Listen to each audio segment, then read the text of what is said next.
नमस्कार. आपल्या कथेचं नाव आहे पाखऱ्या.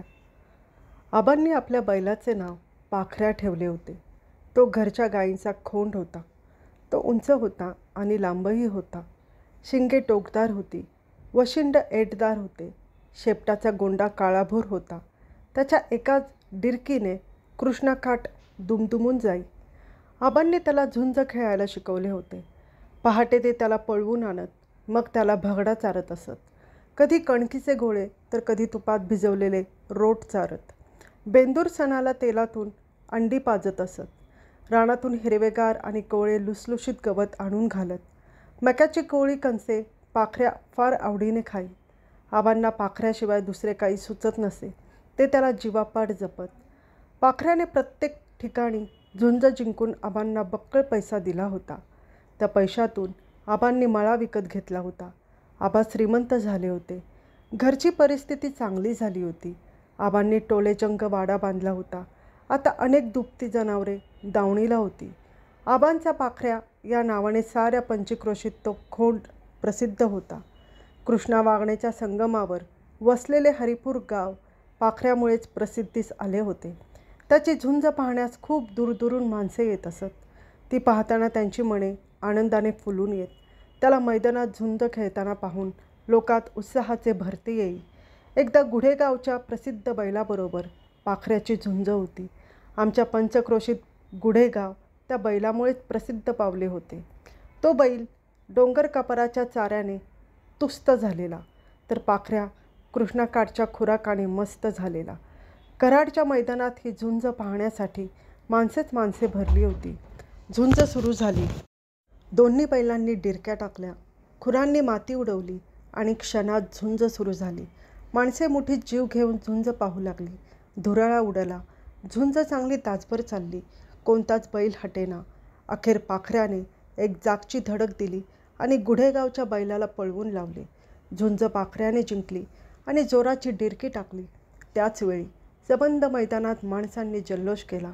कुणी फेटे उडवले, कुणी गुलाल उडवला. आबा धावत आपल्या लाडक्या पाखऱ्याकडे गेले. त्याच्या पाठीवर थाप टाकली. त्याला मैदानातून बाजूला नेले. पाखऱ्याने मिळवलेले बक्षीस स्वीकारताना आबांचे अंतःकरण आनंदाने फुलून आले. मग त्यांनी पाखऱ्याला गावाकडे आणले. रात्री त्याची जंगी मिरवणूक निघाली. बँड, हलगी, लेझीम, ढोल इत्यादी सर्व ताफे हजर झाले. गावातील तगणी पोरे दांडपट्टाही खेळू लागली. असे अनेक प्रसंग घडले. आता पाखऱ्या म्हातारा झाला होता. झुंज खेळणे त्याला जमत नव्हते. सरकारने झुंज खेळवणे कायद्याने बंद केले होते. जनावरांची अशी लढत लावणे व ती पाहत बसणे हे अमानुष आहे असे सरकारने म्हटले होते. पाखऱ्याला रानातही नेत नसत व गाडीलाही जुंपत नसत. नांगराला तर त्याला कधीच जुंपला नव्हता, कारण तो झुंज खेळणारा खोंड होता.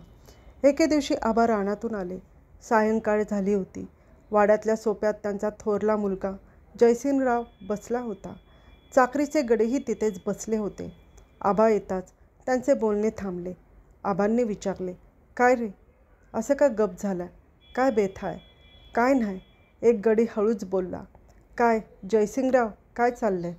जयसिंगरावाने इकडे तिकडे पाहिले आणि मग धाडसाने म्हटले, पाखऱ्याला ऐकायचं म्हणतो या. डोकं फिरलं काय तुझं?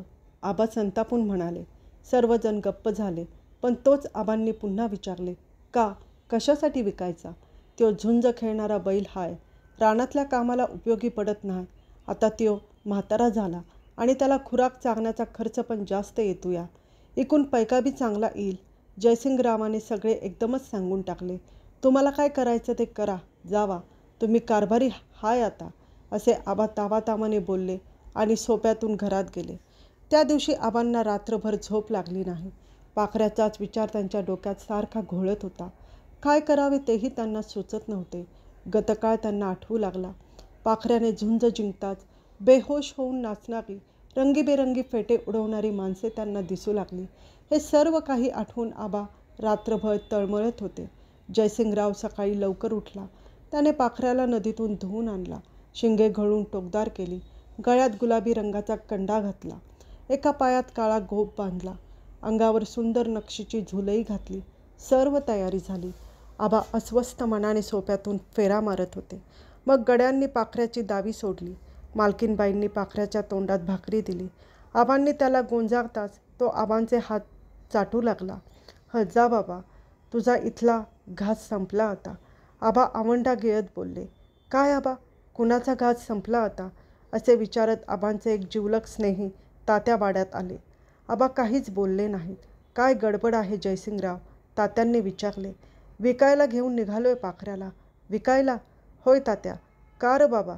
आता तो म्हातारा झालाय. शेतीची कामही त्याला जमत नाहीत, म्हणून विकतो. तात्यांनी आपला आवाज चढवून विचारले. होय, आणि झुंज खेळलेला बैल म्हणून त्याला खानाही लई लागतो या. खर्च इनाकारणी. यावर तात्या गप्प झाले व सर्वांच्याकडे पाहत राहिले. सोप्यात आबाही सर्वांच्याकडे पाहत शांत उभे होते. थोडा वेळ कुणीच काही बोलले नाही. मग तात्या जोत्याच्या पायऱ्या चढून सोप्यात जात म्हणाले. जयसिंगराव, जरा इकडं या. जयसिंगरावही जोते चढून सावकाश सोप्यात गेला. बसा, खाली बसा. काय तात्या? असं खाली बसा, मग सांगतो. जयसिंगराव तात्यांच्या जवळ बसला. आबा पाठीशी हात बांधून उगीच कुठेतरी पाहत उभे राहिले होते. चाकरीचे गडी पाखऱ्याची दावी धरून तसेच उभे होते. मालकीनबाई चौकटीत उभ्या राहून सर्वांच्याकडे शांतपणे पाहत उभ्या होत्या. जयसिंगराव, पाखऱ्याची किंमत किती? का बरं? किंमत बोला अगोदर. तात्या गंभीरपणे म्हणाले. 5,000 रुपये. पाखऱ्याला मी घेतोय. तुम्ही? होय. आणि आबांनाही आमच्याकडे पाठवा. ते आमच्याकडेच राहतील. का बरं? ते पण आता म्हातारे झालेत. त्यांनाही आता शेतीची कामे जमत नसतील. म्हाताऱ्याला खाणाही चांगला द्यावा लागतो, तो विनाकारण खर्च. हे ऐकताच जयसिंगरावाच्या डोक्यात चक्क प्रकाश पडला. त्याने तिथूनच गड्यांना सांगितले. अरे, पाखऱ्याला दावणीला बांधा. तो आपल्या दावणीला कायम होईल. तात्या, मला समद कळलं. जयसिंगरावाने तात्यांचे पाय धरले. आबांना नमस्कार केला. सगळ्यांना आनंदाचा पारावार उरला नाही. धन्यवाद.